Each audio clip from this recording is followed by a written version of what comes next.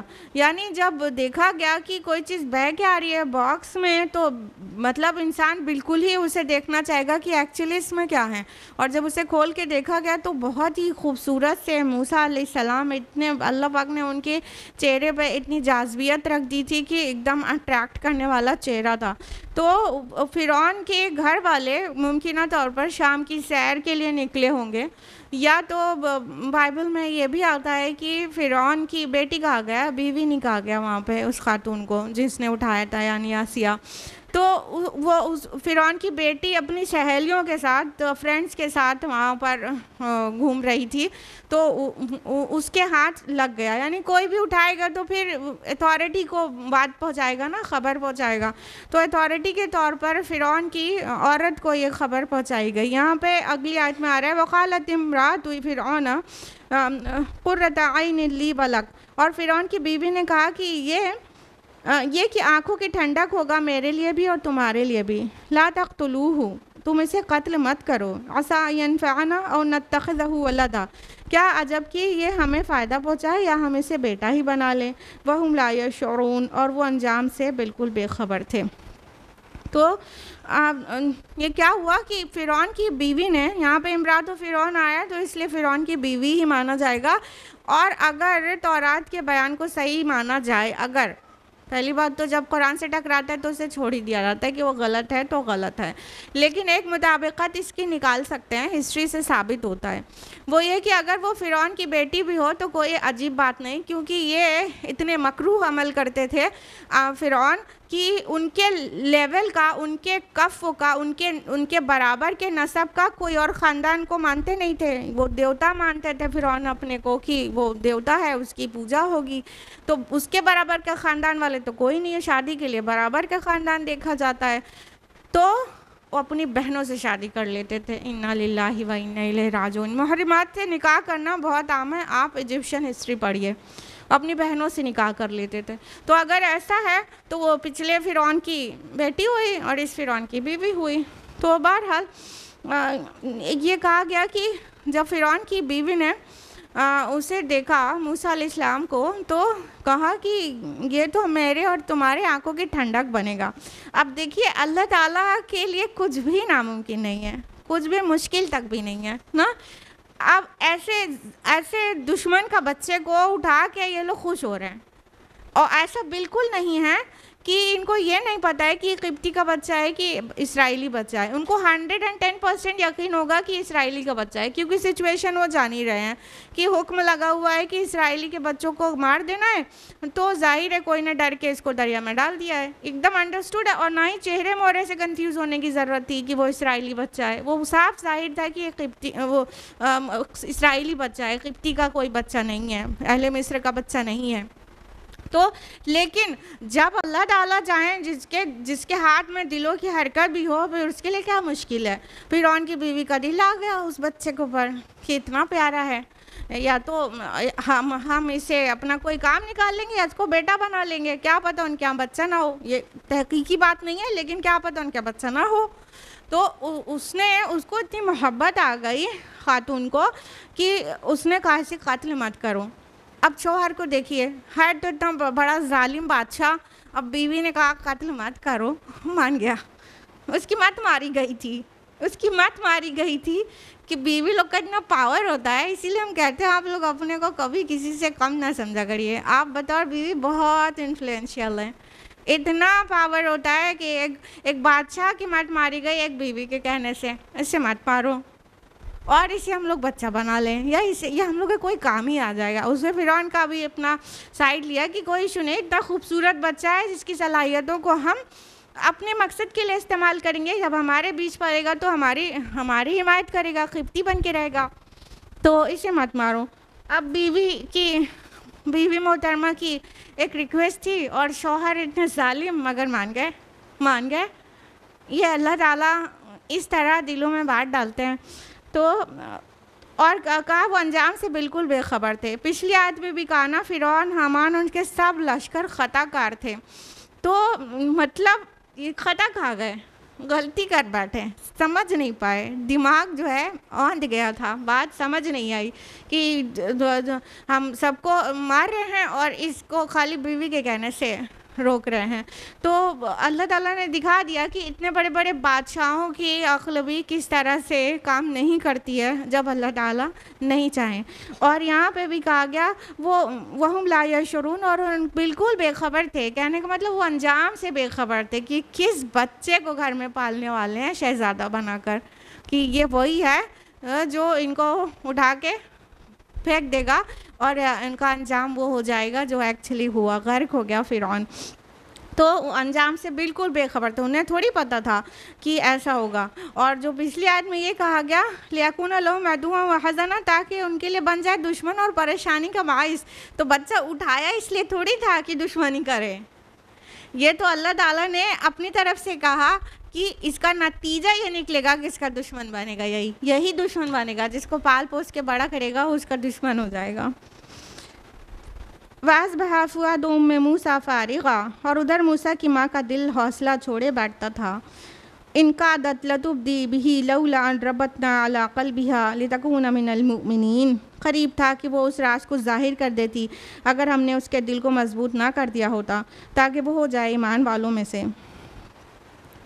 اب موسیٰ علیہ السلام کی ماں کا دل تو ماں ہی کا ہوتا ہے, اپنے ہاتھ سے دریا کے حوالے کیا.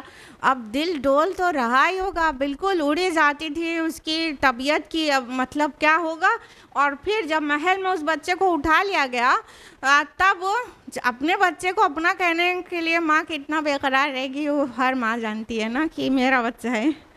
تو بے قرار ہو کے قریب تھا کہ وہ بول دے کہ یہ میرا بچہ ہے, لیکن اس نے اپنے اللہ تعالیٰ نے اتنی مضبوطی دی ان کے قلب کو کہ وہ اپنے آپ کو بچا پائیں اور نہیں بولیں کہ یہ میرا بچہ ہے. ورنہ جیسے یہ بولتی سارا پردہ فاش ہو جاتا اور پھر وہ وہی ہوتا جو باقی بچوں کے ساتھ ہو رہا تھا وہاں پر. وقالت لأختہ قصیہ, اور اس نے موسیٰ کی بہن سے کہا تو اس سے پیچھے پیچھے جا. فبصرت به عن جنب وهم لا يشعرون, تو وہ اس کو دور سے دیکھتی رہی اور انہیں احساس بھی نہ ہوا. موسیٰ علیہ السلام کی ایک بہن تھی, 3 بھائی بہن تھے تب تک, یعنی کہ سب سے بڑی جو بہن تھی جس کا یہاں ذکر آ رہا ہے ان کا نام مریم تھا, اور یہ موسیٰ علیہ السلام سے قریب 10-12 سال بڑی تھیں. ان دونوں کے درمیان میں بھائی تھے ہارون علیہ السلام, اور ہارون علیہ السلام زندہ اس لیے بچے ہوں گے کہ شاید تب تک یہ قانون نہیں لگا ہوگا. پھر موسیٰ علیہ السلام کی پیدائش کے ٹائم یہ قانون لگ چکا تھا, مار دینے والا بیٹوں کو.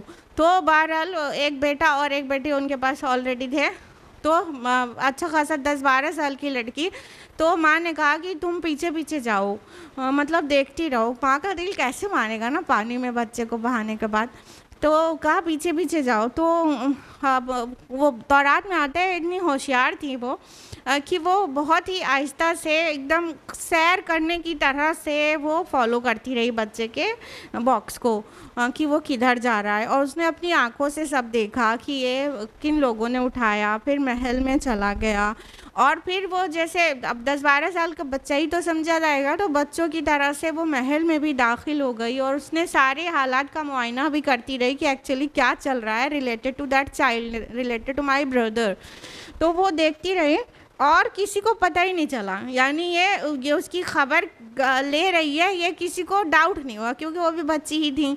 تو کسی کو ڈاؤٹ نہیں ہوا کہ یہ یہاں پر فالو کرتی بھی آئی ہے باقاعدہ طور سے. وَحَرَّمْنَا عَلَيْهِ الْمَرَاضِعَ مِنْ قَبْلُ, اور ہم نے ان سے پہلے ہی حرام کر دیا تھا تمام دودھ پلانے والی عورتیں. فَقَالَتْ هَلْ أَدُلُّكُمْ عَلَىٰ أَهْلِ بَيْتٍ يَكْفُلُونَهُ لَكُمْ وَهُمْ لَهُ نَاصِحُونَ, تو اس لڑکی نے ان سے کہا کیا میں تمہیں ایک ایسے گھر والوں کے بارے میں بتاؤں جو تمہارے لیے اس کی پرورش کر دیں اور وہ اس کے خیر خواہ بھی ہوں.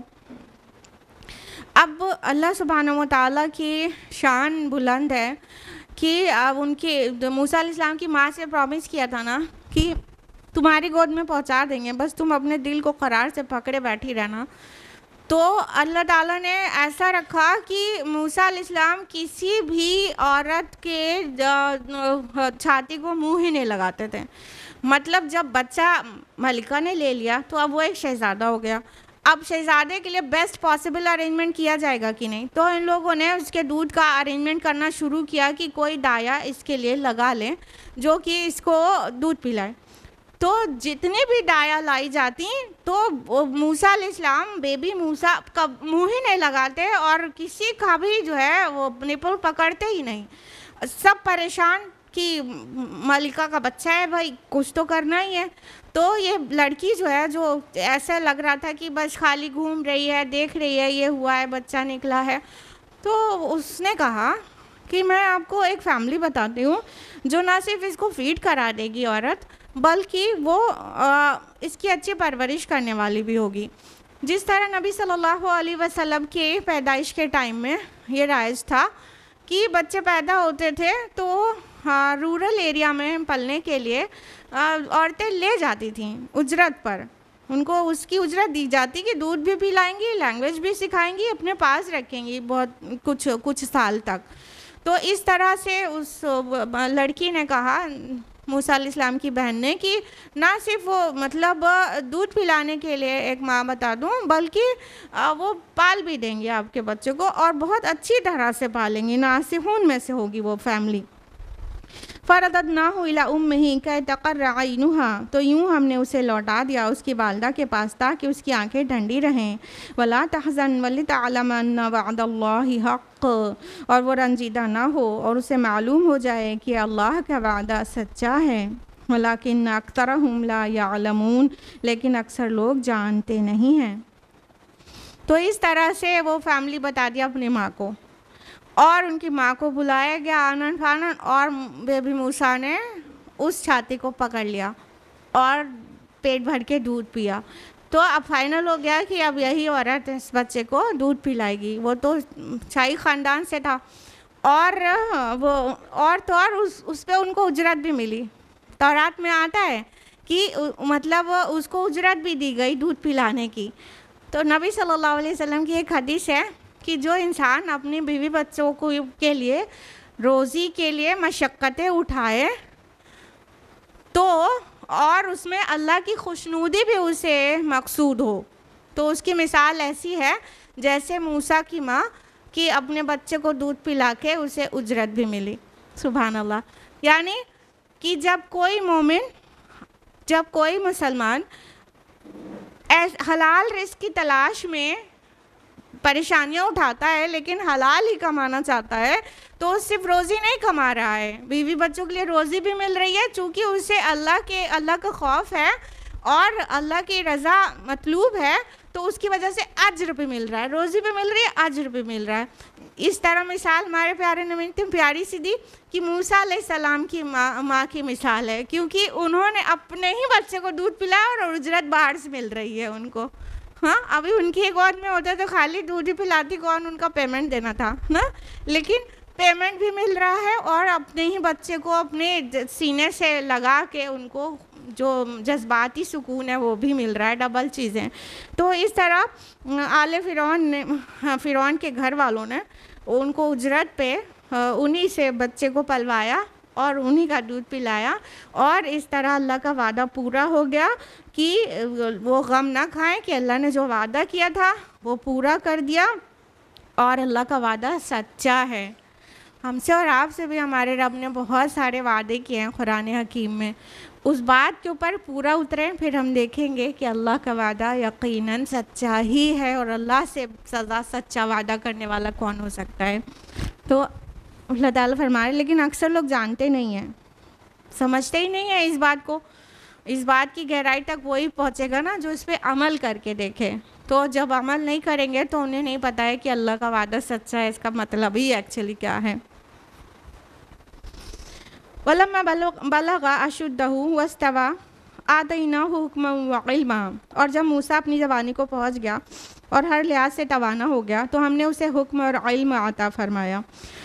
وَكَذَلِكَ نَجْزِي الْمُحْسِنِينَ, اور اسی طرح ہم بدلہ دیتے ہیں نیکوکاروں کا. موسیٰ علیہ السلام